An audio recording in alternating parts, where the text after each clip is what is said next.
बिथुरि MB बर' फरायसालिनि गेलेग्रा फोथाराव सानथामनि हाबाफारिजों जि मोनसे खुंगा 28थि बोसोरसालि जथुम्मा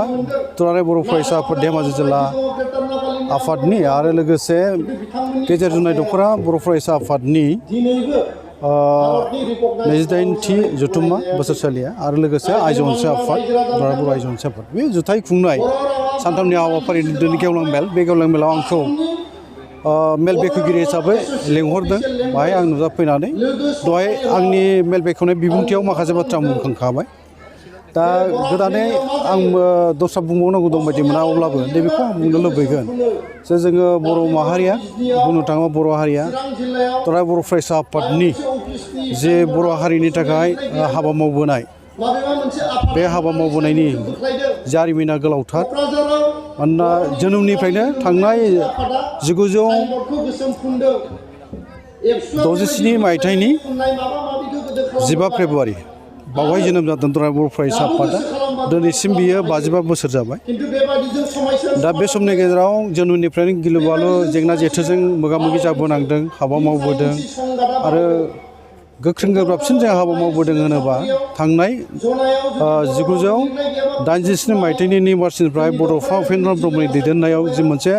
बर'फोरनि रैखाथि थामोन्थायनि थाखाय आलादा रायजो नागिरनानै जों सोमावसारदोंमोन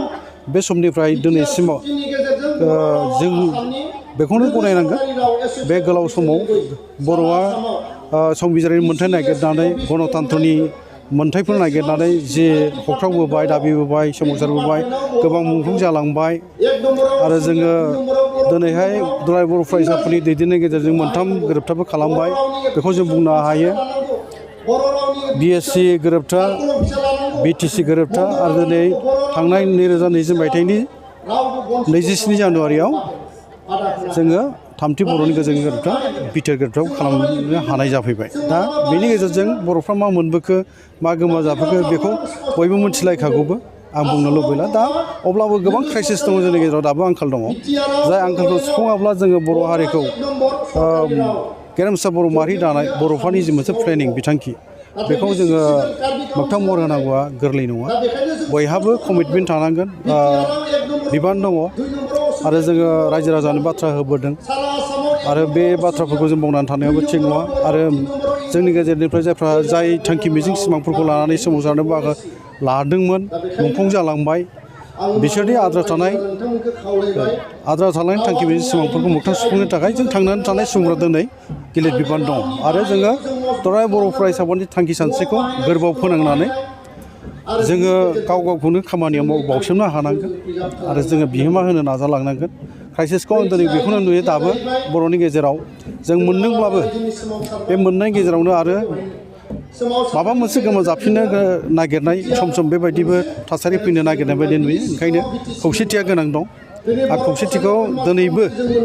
बर'फोरनि गेजेराव जोंनो गोनांथि बेनिखायनो गोनांथि जोङो राजखान्थि फोथाराव दिनैहाय एसे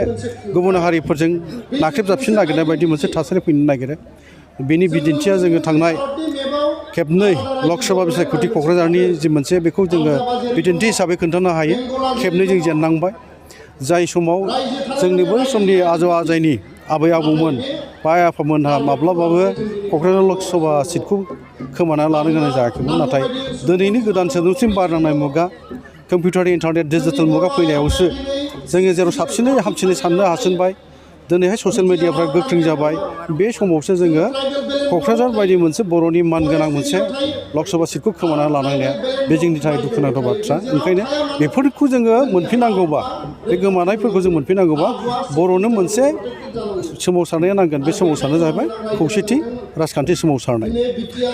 गुलि बमा भारतनि बाथ्रा आं दिनै बुंनो लुबैया बर'नि गेजेराव बेखौ लानानै जों खामानि मावनो दिनैहाय सिगांनो सानोबा बेवहाय जाफुंनायनिफ्राय गोमाजानायखौसो रासिन फैगोनखौ नुहुरनायबो जायो ओंखायनो आंनि नुनायाव दिनै आंखाला बेनो सुबुं धोनावबो जों दिनै जौगासार जानो हायाखै जोङो दिनै काउन्सिल मोनबाय बिटिआर मोनबाय दिनै बर' कसारि अट'नमास काउन्सिल मोनबाय बेखौ सामलायनायावबो जोङो बुंनो थाङोबा जोंनि मानसिफोरखौ जोङो मोननो हायाखै गुबुन मानसिफोरखौ लानानै जोङो सामलायनांदों बेफोर जोंनि थाखाय दुखुनांथाव बाथ्रा ओंखायनो बेफोर गासैबो दिगखौ नायनानै जोंनो बर'नो दिनैबो जों जि मोनसे अलखद बुब्लियाव दङ आंखालाव भुगिनांदों बे जाहैबाय खौसेथिनि आंखाल ओंखायनो बेखौ जोङो बोरै बर'नि गेजेराव लाबोनो हायो बेनि थाखाय दुलाराय बर' फरायसाफोरनि दैदेननायावनो बर'नि गासै माहारि आफादफ्रा ज' जानांगोन सावरायनांगोन मोनसे बिथांखियाव फैनो हानांगोन आरो उननि हाबाफारिखौ जों खौसे मावलांनो नांगोन जोङो सुबुं धोननि बाथ्रा बुंबाय थायो बेखौ जों थोंजोङै फिननो थाङोबा ओरैसो बुंनांगोन जोंनि काउन्सिला दिनै रां बावजा जि मोनसे जों बाजेट मोनो सरकारनिफ्राय बे बाङाय अनजिमानि जायनि जाहोनाव जों लुबैनाय बायदि साननाय बायदि जों खामानि मावनो हाथ'वाखै अब्लाबो जोङो एसेब्लाबो माखासे फरायसाफोरनो जोङो जायफ्रानाखि एसे मोजाङै फरायनो हानाय गैजायै न'खरफोर बेबायदि मोजां फरायसाफोरनो 10,000हाय जोङो माने माबाखौ होनाय जादों अनसुंथाइखौ आरो बेनिफ्राय साबसिन जों होलांनो थाखाय जोङो सानदोंबाबो रांनि जि मोनसे जोंनि आंखाल दङ आरो गुबुन गुबुन खामानिबो मावनो गोनां जायो जेरैहाय जोंनि बुंनो थाङोबा स्कुल माबाफोरनि बाथ्राखौनो बुं जोंनि मन्दिर बाथ्रा थानसालिफोरनि बाथ्राखौनो बुं बेफोरखौ मावनांगौ थाबाय इन्जुर बानायनांगौनि बाथ्राफोर थाबाय माखासे इनफ्रास्ट्राकचार जि मोनसे बानायनांगौनि थाखाय थाखाफ्रा रानबाबो आरो जेराव धुबुरीनिफ्राय सौदियासिम मोनफ्रोमबो जिल्लाखौबो नायनांगौ थाबाय दा बे 13 कौटि 50 लाख राङा बे मोजोमथ्रु रां बेखौ लानानै जोङो साननाय बायदि फरायसाफोरनो जिबायदि जोङो सानदोंबाबो हायाखै नाथायबा बिब्दि होननानै जोङो एखेबारे जोङो होथाराखै बेबो नङा जोङो माने जोंनि सुबुं धोनखौ आरो उननि थाखाय उन फैगासिनो समाव मोजाङै बोरैहाय जोङो